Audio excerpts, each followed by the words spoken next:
Hello दोस्तों, आज हम पढ़ेंगे तो इनके बारे में हम इंफॉर्मेशन जानेंगे। सबसे पहले इस चीज को याद करने का तरीका हम देख लेते हैं। यह can took urgent major decision, या फिर आप कह सकते हो king takes early monkey dance. इसके अंदर के represents Canada round, T represent Tokyo round, U represent Uruguay round, M represent millennium round और डी रिप्रेजेंट दोहा राउंड। तो एक चीज ध्यान रखना, दोहा राउंड है वो अभी भी ऑनगोइंग है, और जो मिलेनियम राउंड है वो फेल हो गया था, और उरुग्वे राउंड है वो कंप्लीटेड है। अब हम इनके बारे में कब आए थे, इसलिए किस चीज पे फोकस करते हैं, इनके सिग्निफिकेंस क्या क्या है, इनके अचीवमेंट्स क्या क्या है, ये क्या क्या किन किन एरियाज को कवर करते हैं, और ये कंप्लीटेड है या नहीं है, इनका क्या स्टेटस है, इन सभी के बारे में हम जानेंगे। और इनका दूसरा नाम वगैरह भी क्या है ये हम जानेंगे। सबसे पहले आता है हमारा कैनेडी राउंड आया था 1964 से 67 अंडर गेट के अंदर कंडक्ट किया गया था। और जो इसका नाम है वो जो यूएस का प्रेसिडेंट है उस वक्त, जो प्रेसिडेंट था जॉन एफ कैनेडी, उसके नाम पे पड़ा था कैनेडी राउंड।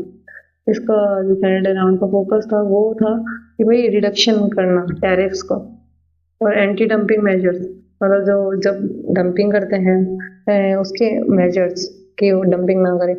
तो reduction of tariffs and anti dumping measures are the focus of Canada round.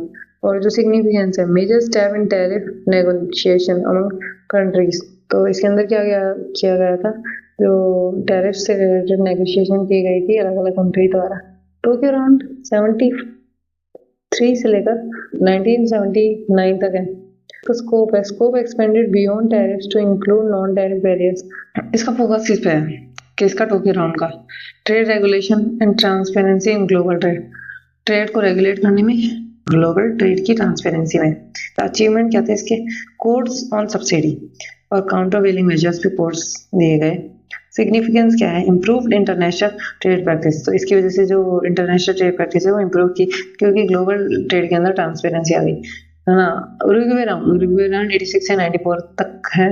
और है ना आउटकम, जिसका आउटकम था वो क्या था, तो इसकी वजह से क्या हुआ, WTO का इस उरुग्वे राउंड के अंदर जो WTO का क्रिएशन हुआ, WTO वर्ल्ड ट्रेड ऑर्गेनाइजेशन 1995 के अंदर आया था।